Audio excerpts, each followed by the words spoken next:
Good morning, my dear students. As we all know that first year exams are approaching. So there is a paper for general elective course, that is Entrepreneurship Essentials 1, which would be of 160 marks. तो उसकी marking scheme discuss करते हैं, जिसमें कि first part की अगर हम बात करें, दैट इज़ आपका एक थ्योरी एग्ज़ाम होगा, that would be of 2 hours, जिसका जो मार्क्स होंगे that would be for 60 marks. Then the second component would be internal assessment.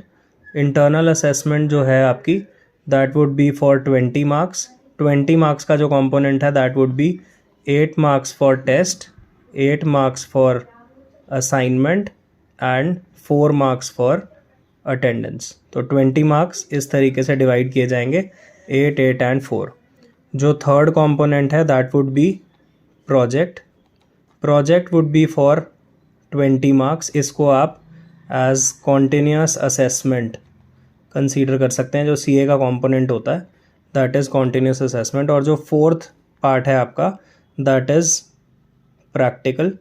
ये जो प्रैक्टिकल है that this would be an external practical, जिसमें कि एक्सटर्नल एग्जामिनर आएंगे ऑफ 60 marks, जिसमें कि आपका जो टाइम फ्रेम रहेगा दैट वुड बी 5 hours, जिसमें प्रेजेंटेशन और क्लासरूम एक्टिविटी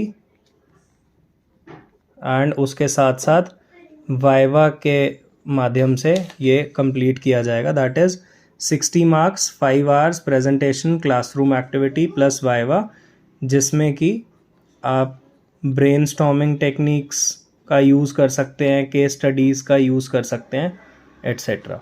तो इस तरीके से हमारा जो पूरा पेपर है would be for 160 marks, 60 marks for theory, 20 marks for internal assessment, that is 8, 8, 4, 20 marks for project and 60 marks for external, that is for 5 hours. तो आपका total 60 plus 60 plus 20 plus 20, this comes out to be 160 marks. Hope this is very clear to everyone. All the best to all of you. Thank you.